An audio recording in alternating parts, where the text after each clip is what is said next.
Bonjour à tous, frères, sœurs et autres curieux qui s'intéressent à la fête de la Nativité, la fête de Noël. Euh, un point historique dessus, et bien entendu, en tant que chrétien, la question qui se pose, c'est que dit la parole par rapport à cette fête? Devons-nous s'en réjouir ou pas? Et tout d'abord, donc, je vais commencer par dire que le mot Noël provient du grec néo, nouveau, et hélas, qui veut dire nouveau soleil. Donc quand on fait la contraction, ça donne Néoël, et c'est devenu Noël, donc le nouveau soleil. Bon, déjà, ça commence mal. Alors dans la parole, il faut savoir que le mot Noël n'existe pas. Ça n'existe pas. Donc je me suis intéressé au côté historique. Donc il s'avère que les Romains, autour de la date du solstice d'hiver, n'est-ce pas, se déroulaient les Saturnales. Donc c'est des fêtes qui commençaient le 17 décembre. Voilà. Au début, ça durait une journée sous un certain empereur, j'ai pas le nom, et il y a Auguste qui a fait passer la fête à une durée de 3 jours, puis 4 jours sous Caligula. Il faut savoir que pendant ces 4 jours, les tribunaux étaient fermés, les écoles aussi, on ne pouvait pas déclarer la guerre à quelqu'un, et les esclaves jouissaient d'une pleine liberté. Donc, je vous laisse imaginer ce que ça voulait dire, avoir des tribunaux fermés où personne ne pouvait être condamné, sachant qu'il y avait des femmes, des enfants, évidemment des hommes. Je vous laisse imaginer ce que cela devait être. C'était donc des temps de pleine liberté, des temps de dépravation, des temps de débauche. À ce moment-là, les maisons étaient déjà décorées de feuillages, de branchages, en l'honneur donc du dieu de l'agriculture, donc Saturne. Ensuite, il y a eu la fête des sigillaires, je ne sais pas si je le prononce bien, la fête des sigillaires, qui a prolongé encore un peu la plage festive du solstice. Et à ce moment-là, on offrait déjà des cadeaux. Il y avait des festins, on faisait des cadeaux aux enfants. On verrait que ce n'est pas le seul moment où on faisait des cadeaux. C'est curieux comme les cultes païens peuvent converger. Il y a donc ensuite, il y a quelques jours qui se déroulent, et on a donc le 25 décembre la fête de Mitra, le dieu soleil, d'après un certain culte païen, qui était quand même important à Rome. Dieu du soleil, des astres. Alors il faut savoir que les initiés, ils étaient baptisés par aspersion de sang, et c'était le sang d'un taureau. Ils devaient faire, c'est une pratique rude, et ils devaient démontrer leur foi par des épreuves, lors des épreuves. Les prêtres enseignaient par la pratique de certains rites de purification, d'abstinence et de communion. Alors, je ne sais pas vraiment comment on peut communier à ce moment-là, mais je sais pas, ça fait penser un peu à de la sorcellerie. On pouvait participer à la nature des astres lumineux et immortels, donc à travers purification, abstinence et communion. Voilà. Ce culte de Mitra est devenu une religion d'État en 274. Et le pape Libérius, ensuite avec la venue du Christ et le fait qu'il y ait eu de plus en plus de chrétiens, aussi dans les hautes sphères du pouvoir, eh bien, le pape Libérius a fixé la naissance de Jésus le 25 décembre. Bon, il a sorti comme ça. Hop, il a décrété que Jésus était né. Bon, il a fait ça en 354. Alors, je vais revenir point par point sur les symboles de Noël. Je vais commencer par la crèche. Une crèche où Jésus est représenté petit, donc dans la chair, dépendant de la chair, dépendant de Marie, où effectivement il n'est pas dans son ministère, il ne délivre personne, il ne sauve personne, il ne guérit pas de malade, il n'aurait jamais ressuscité Lazare à ce moment-là, on est d'accord, et on le remet dans cette crèche. Voilà. Petit Jésus, petit. C'est le Fils de Dieu quand même. Je préfère le représenter sous forme d'une croix où il n'est pas dessus, parce qu'il a triomphé de la mort. Il a racheté nos péchés et il nous a guéris et délivrés. Ensuite, parlons de l'arbre de Noël. Alors, j'ai cherché un petit peu et j'ai trouvé des choses intéressantes. L'arbre de Noël, en Égypte, dans l'Égypte ancienne, donc il est représenté sous forme de palmier. C'est l'image du Messie et Seigneur Baltamar. Alors Bal, ça vous fait penser à quelque chose normalement. Et à Rome, l'arbre de Noël, donc, c'est sous la forme là d'un sapin comme aujourd'hui, à l'image du Messie et du Seigneur de l'Alliance, Baal-Bérite. Ok. Le 25 décembre à Rome, donc, place de Saint-Pierre, comme bientôt, à Noël, face à la grande obélisque égyptienne que l'empereur Néron avait installée au centre de ses arènes, vous savez ce qui s'y passait aussi, et bien il va se trouver à nouveau cette année un sapin décoré.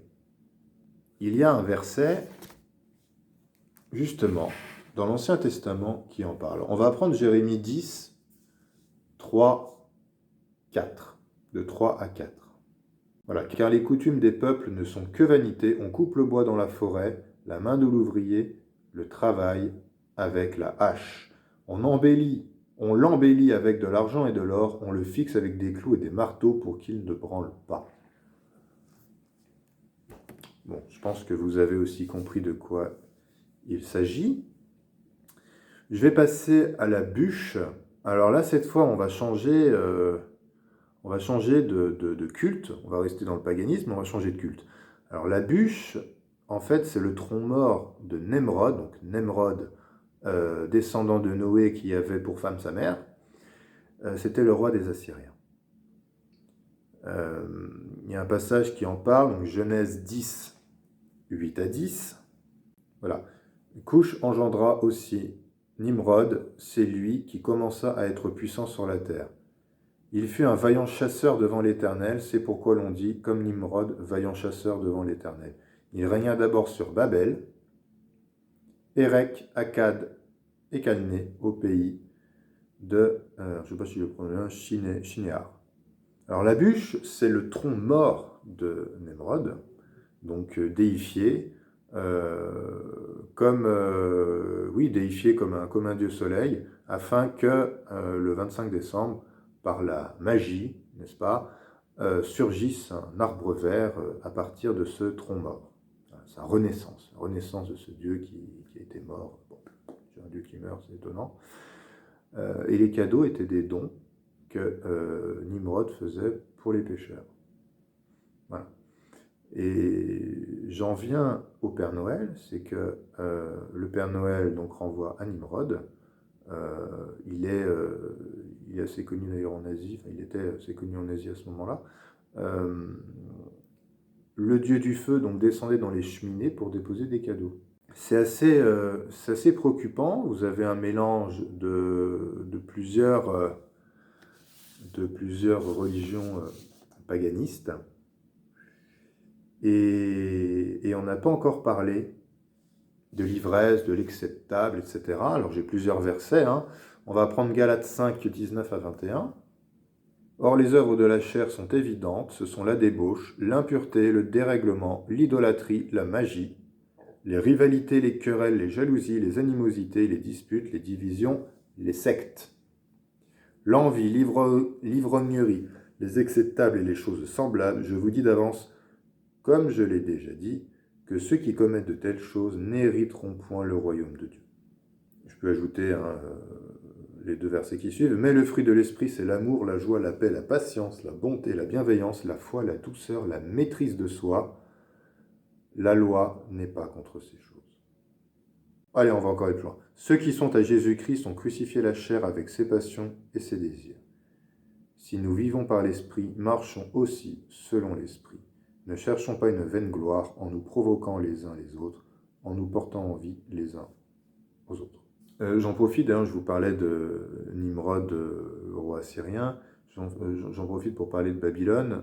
Dans Jérémie 52, 31 à 34, vous irez voir, il est question justement d'un roi de Babylone qui, on s'est écrit le 25e jour du 12e mois, délivre un esclave qui mangera à sa table jusqu'à la fin de ses jours. Par rapport à l'excès de table, bon, donc on a parlé de Galates 5, Il y a Luc 21-34 qui en parle aussi.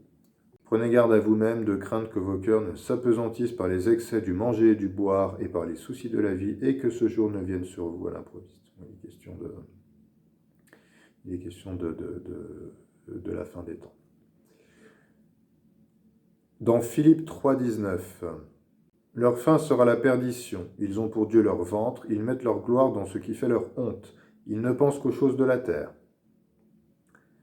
Et Colossiens 3,2, attachez-vous aux choses d'en haut et non à celles qui sont sur la terre. On va prendre Matthieu 15,9. C'est en vain qu'ils m'honorent, en enseignant des préceptes qui sont des commandements d'hommes.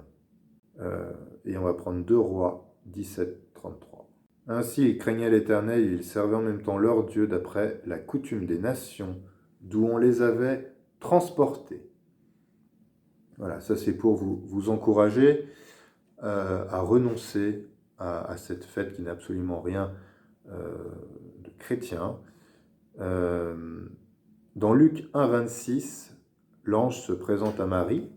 Voilà, au 6e mois, l'ange Gabriel fut envoyé par Dieu dans une ville de Galilée, appelée Nazareth. Voilà. Au 6e mois, comment Jésus peut-il être né? Un pape l'a dit, oui, ça ne suffit pas. Comment Jésus a-t-il pu naître au mois de décembre, sachant que l'ange a révélé à Marie qu'elle serait enceinte au mois de juin? Compliqué, hein? Très compliqué, impossible, tout simplement. Jésus ne voulait pas de toute façon qu'on fête son anniversaire. C'était pas la question de son anniversaire, c'était dans la chair, donc ça n'a pas d'intérêt. Par contre, il nous a demandé effectivement de communier, de prendre la Sainte Seine en mémoire de lui pour l'œuvre à la croix. Ça, c'est super important. On pourrait parler des freins que les frères et les sœurs connaissent. Dire oui, mais c'est vrai qu'on est mis à l'épreuve, les enfants, la famille qui n'est peut-être pas chrétienne, ou en tout cas qui n'a pas encore cette révélation-là, qui n'a pas encore le cœur de renoncer à des fêtes spirituellement païennes, parce que bon, quand vous faites rentrer des icônes, des sapins, ça a une importance dans le monde spirituel. Vous allez avoir des attaques. Et vous allez imprégner aussi le monde spirituel alentour. Donc en fait, à ce moment-là, il vaut mieux demeurer en prière, jeûner, et rencontrer des personnes dehors pour parler de Jésus. Mais si on est ici à se remplir le ventre, à se rendre saoul, à faire des cadeaux, en fait, on s'aligne avec la pensée du roi assyrien et avec la pensée du culte de Mitra. Et donc, vous voyez, les versets que j'ai lus, Matthieu 15,9, 2 Rois 17,33, il n'est pas possible de faire ça. Quand on est en Christ, on doit renoncer. Voilà, écoutez, c'était pour que vous sachiez de quoi il est question.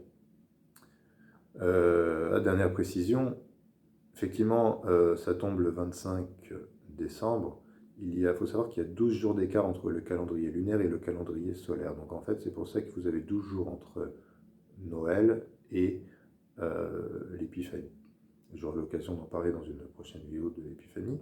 Réjouissons-nous des baptêmes, des baptêmes de feu, des baptêmes d'eau.